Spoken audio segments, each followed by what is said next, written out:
What if the way you've been helping people is actually the very thing holding them back and keeping you trapped at the same time?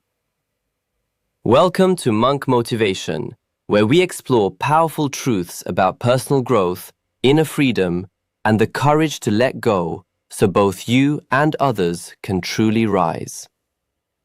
Most people think helping means constantly giving, but there's a deeper truth. Real help isn't about handing someone what they need every single day. It's about showing them how to provide for themselves. Because if I go out every day, catch the fish, and place it in your hands, sooner or later you'll start depending on me. And at first, that might feel like kindness, like support, like I'm doing the right thing. But over time, something changes. You begin to rely on me. And in that same moment, I lose my own freedom too. I used to believe, I already know how to do it. I have the tools, the experience, the ability, so why not just do it for others? It felt efficient. It felt generous. I convinced myself it was compassion, but eventually I had to face a hard truth. By doing everything for you, I wasn't helping you grow. I was holding you back. I was taking away your chance to learn, to struggle, to discover your own strength. And without realizing it, I became a barrier to your evolution.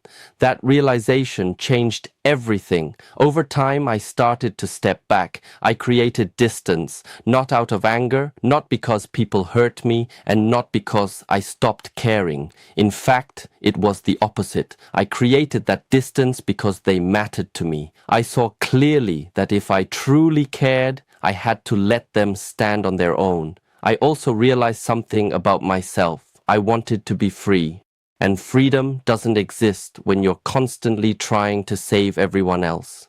I had to let go of the identity I built around being the one who always shows up, always fixes things, always rescues. That white knight role might look noble, but it can quietly become a prison. So I had to release that belief. The idea that I'm responsible for other people's lives, their choices, their outcomes. And I won't lie. That part is hard. It's hard to look at someone and say, I can't help you, even when you know deep down that you could. It's even harder when they don't understand. When they say, but you've always been there for me, what changed? And sometimes their confusion turns into frustration, even resentment. You have to sit with that. You have to accept that not everyone will understand your reasons. Some people may never see it the way you do, but still, you do it. Because you know that if you don't, it won't be good for them or for you. This didn't just happen in one area of my life. I saw it in my family. I saw it in the people I worked with for years. And when I looked deeper, I realized this pattern had been with me for a long time. I had been carrying the weight of how others feel, believing it was my job to fix it, to manage it, to make everything okay. And in doing that, I slowly started abandoning myself. I ignored my own needs. I silenced my own feelings. And in the end, that path only leads to exhaustion and disconnection from who you really are. So sometimes the most powerful form of love isn't giving more. It's stepping back. It's allowing others to rise, even if that means they struggle first. Because true growth only happens when a person learns to stand on their own. Step by step, life kept putting the same lesson right in front of me. Over and over again, it showed me clearly, this isn't the right way. Making people rely on you might feel helpful in the moment, but in the long run, it's not a healthy path. That's also why the idea of being someone others follow blindly, like some kind of leader that everyone depends on, never appealed to me. Even if that role was handed to me, I wouldn't take it. I don't want people, whether in a spiritual path like Shaolin or in any other area of life, to build their lives around depending on someone else. Because from what I've experienced, that kind of dependence is exactly what prevents true freedom. Freedom comes with responsibility. It comes from going through your own experiences, making mistakes, falling into difficult situations, and then finding your own way out. That process is essential. You have to learn how you got there, how to rise again, and how to move forward without repeating the same patterns. I've come to see that growth often doesn't happen when everything is smooth. It happens after you fall. It happens when you're forced to figure things out on your own, when you learn how to stand back up, stronger and wiser than before. And life kept teaching me this lesson in different forms, again and again. No matter how I tried to ignore it or approach things differently, the message stayed the same. This isn't how it works. If I'm being honest, most of the people I constantly helped, the ones I gave everything to when they had nothing, didn't turn out the way I expected. In fact, a large majority of them ended up speaking negatively about me or acting in ways that felt like betrayal. There was no appreciation, no gratitude for everything I had done. But instead of staying stuck in that perspective, I had to look at myself, because pointing fingers doesn't solve anything. I had to admit that this pattern, this need to take on other people's struggles as if they were my own, was the same pattern that caused me pain for years. From a young age, I carried burdens that weren't mine to carry. I made other people's problems my responsibility, thinking that was the right thing to do. But it wasn't. What I've learned is this: everyone has their own path, their own lessons, and their own work to do. And by stepping in too much, I was interfering with that process. Real growth happens when people face their own challenges, take responsibility, and rise through their own effort.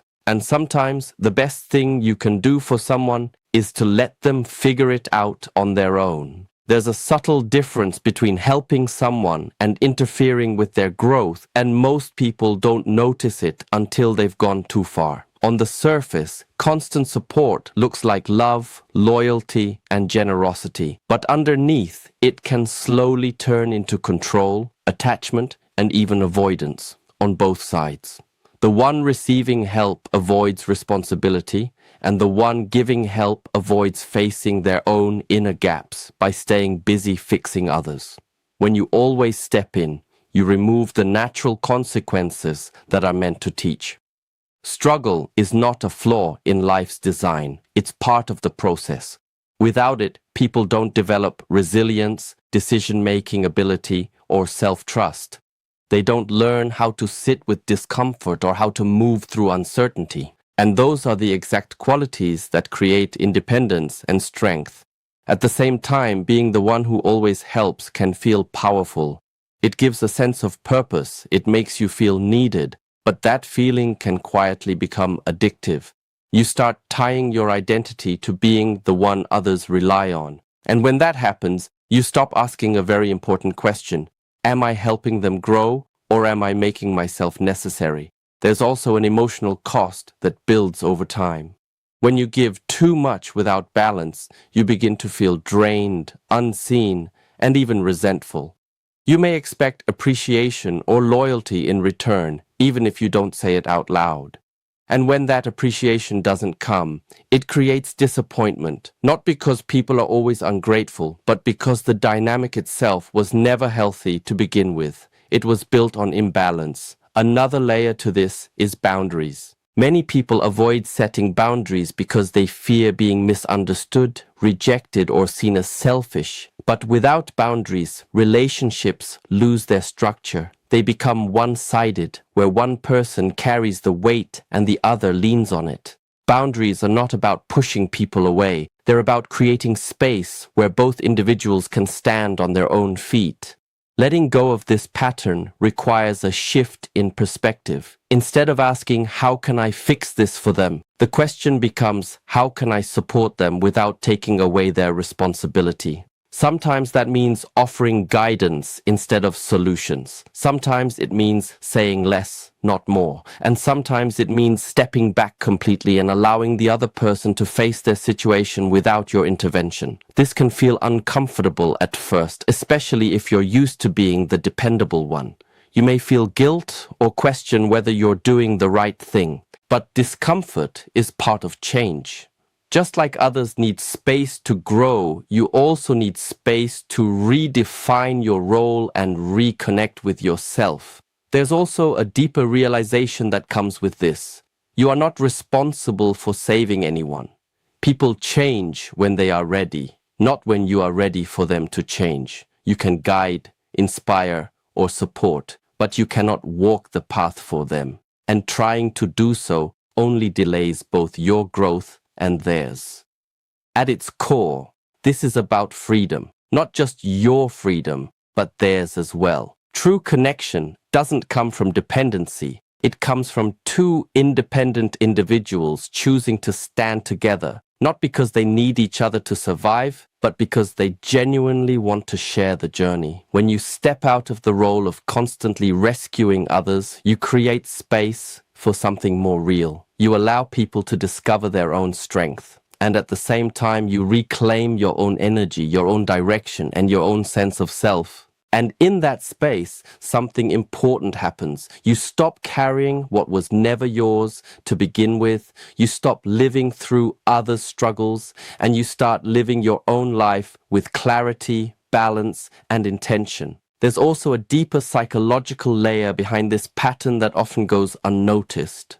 Many people who constantly help others aren't just being generous, they're trying to maintain a sense of control or worth.